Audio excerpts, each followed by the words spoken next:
فهل لفضيلتكم أن تذكروا بإيجاز أهم الفروق بين السنة والشيعة؟ الفروق بين السنة والشيعة كثيرة جدا، ولكن من أعظمها ومن أهمها أن أهل السنة يترحمون على الصحابة رضي الله عنهم،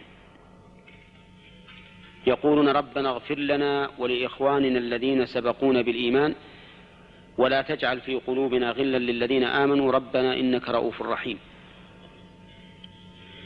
وأما المعروف عن الطائفة التي ذكرها السائل فإنهم يقدحون في الصحابة ويرون أنهم فساق وأنهم ارتدوا بعد النبي صلى الله عليه وسلم.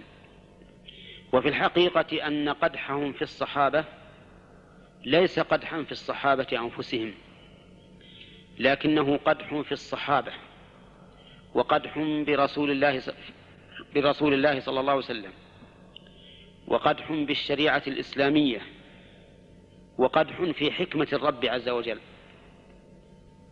أما كونه قدحا في الصحابة فظاهر، وأما كونه قدحا بالنبي صلى الله عليه وسلم فلأن من جعل أصحاب النبي صلى الله عليه وسلم الذين هم أصحابه بهذه المنزلة من السوء فإنه قدح بالرسول عليه الصلاة والسلام، لأن المرء على دين خليله، والمرء يوزن بقرنائه وأصحابه، فإذا كان قرناء الرسول عليه الصلاة والسلام وأصحابه بهذه المثابة فإنه يكون مثلهم والعياذ بالله. وأما كونه قدحا في الشريعة فلأن الشريعة لم تصل إلينا إلا عن طريق الصحابة، فإذا كانوا على هذا الوصف المشين فكيف نثق بهذه الشريعة وكيف نعتمدها وكيف نجعلها طريقا لنا إلى الله عز وجل؟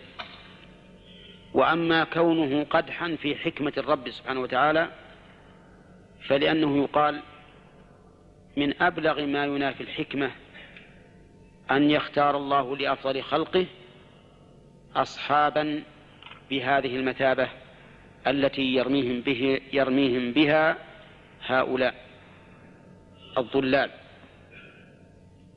هذه النقطة من أهم ما يكون فرقا بين أهل السنة وبين الشيعة. والحقيقة أننا لو رجعنا إلى مدلول هذه الكلمة، كلمة شيعة، يعنون بها أنهم شيعة لآل الرسول عليه الصلاة والسلام، لكن آل الرسول عليه الصلاة والسلام وعلى رأسهم علي بن أبي طالب أحد الخلفاء الراشدين لا يرضون بما ذهب إليه هؤلاء بل يتبرؤون منه. فكيف يكون الإنسان شيعة لشخص يتبرأ من فعله؟ وأحق الناس أن يكونوا